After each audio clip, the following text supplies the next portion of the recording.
Cold drinks हमने P लिए, रूह-अफ़ज़ा हमने पी लिया। रूह-अफ़ज़ा का कॉन्स्टिट्यूएंट देखिए कि जब रूह-अफ़ज़ा 1916 में पहली बार फाइंड किया गया था ना साहब।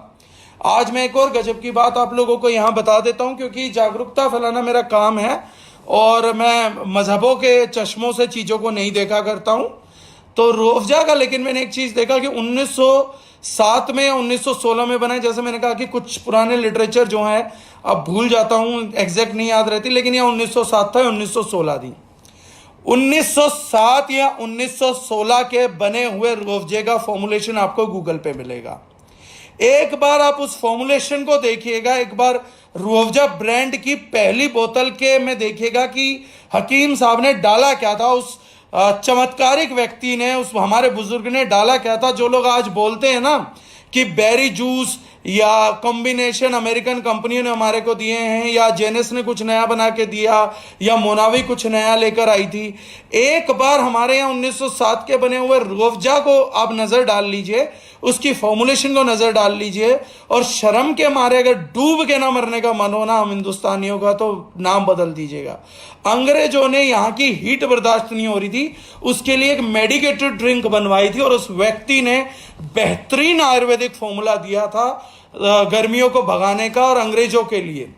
बाद में आज तक जब अंग्रेज लेते हैं, तो अभी मैं पीछे पढ़ रहा था, देख रहा था, ये जानकारी मुझे तब हुई जब एक दिन मैंने रूह-अफ़ज़ा के अंदर देखा कि अब उसमें 94% शुगर है।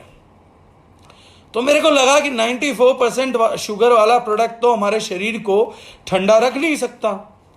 तो ये पहले भी कभी इतना था क्या? तब मैंने पहली बार उसका बेसिस खंगाला, और जब उसके बेसिस मैंने खंगाले तो मुझे पता लगा जब पहली बार बना था तब तो केवल इसमें 30 से 35% शुगर थी, वो भी जो खांड होती थी उससे उन्होंने बनाया था, और 60-65% तो हर्ब्स डली थी।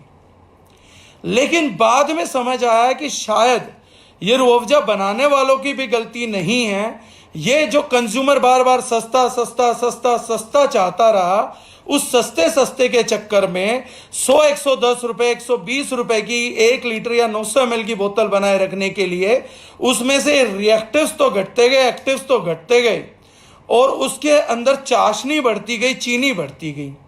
लेकिन हम लोगों को, आम लोगों को कभी फर्क नहीं पता लगा कि ये 30% शुगर से 94% शुगर तक कब तक पहुंचा, क्योंकि हमारे लिए रूह-अफ़ज़ा का मतलब होता पिंक कलर, उसकी खुशबू और टेस्ट। हमें मतलब ही नहीं है कि आज औषधि बची है या नहीं बची, हमें मतलब ही नहीं है कि गर्मियों का सुपर फूड होता था रूह-अफ़ज़ा, वो बचा है या नहीं बचा है। और आज देखिएगा गूगल करके अमेजोन पे 2 प्रकार के रूह-अफ़ज़ा हैं। एक 120 या 130 रुपए का 900 ml बिकता है, जिसको हम प्राउडली पीते हैं क्योंकि हम लोग सस्ता खरीदने के महारथी हैं। हम लोगों ने इंग्रेडिएंट्स तो देखने नहीं है, एक तो हम लोगों का रूह-अफ़ज़ा है। एक रूह-अफ़ज़ा है जो रूह-अफ़ज़ा है, जिसकी की कीमत इस टाइम पे 750 ml की तकरीबन 900 रुपए है। अब दोनों से एक चीज पूछिएगा कि वो रूह-अफ़ज़ा कंपनी ऐसा क्या, और दोनों में देखिएगा सिर्फ वही फर्क है जो मैं आपको बता रहा हूं। एक में शुगर कम है, एक में सिर्फ शुगर ही शुगर है। तो ये जो चीज है ये हम लोगों ने मानी नहीं है, ये सब जाना नहीं है। तो 94% वाला रूह-अफ़ज़ा हम पिएंगे, 94% शुगर वाला। बाद में हम हिम्मत करते हैं, बड़ा अचंभा मानते हैं, आश्चर्यचकित हो जाते हैं कि यार मेरे घुटने कैसे घिस गए।